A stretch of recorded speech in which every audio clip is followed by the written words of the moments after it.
Located near the Spoon River in western Knox County, Knox College's 760-acre Green Oaks Field Station is a place of serene beauty and exceptional natural diversity. Its trails lead through stretches of uncut native forest, past centuries-old oaks, and along placid lakes and ponds where strip mines once scarred the land.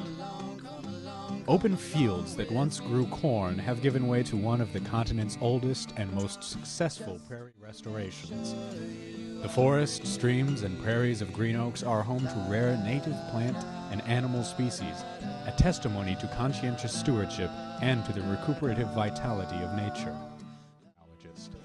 The idea was that faculty and students together would immerse themselves in the total experience of understanding the natural environment of Green Oaks and its cultural and artistic meaning for past and present inhabitants. Oh yeah, I lived in Candy. I was swearing everyone left.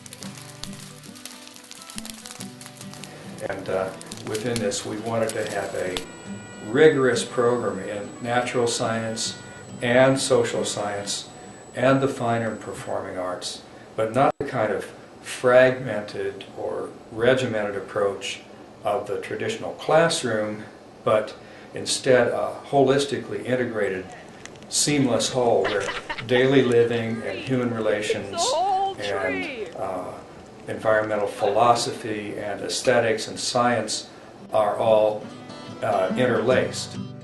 Music. We sit around the campfires at night and sing songs, and they play the guitars. I think music was one of the best parts of the whole program.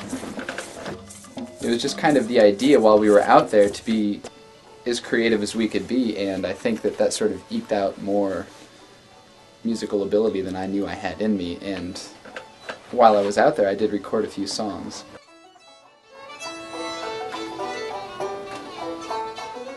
About their projects and the way in which they were able to use natural materials, whether this were reeds or straw in some instances, or, as we've seen, the wonderful moss weavings.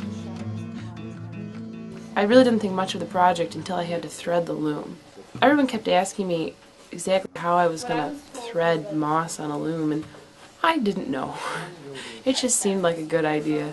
And then it got done, and I ran in the house with it later that day, and my professor, John Wagner, excitedly looked at it and told me I may have done something that no human had done before.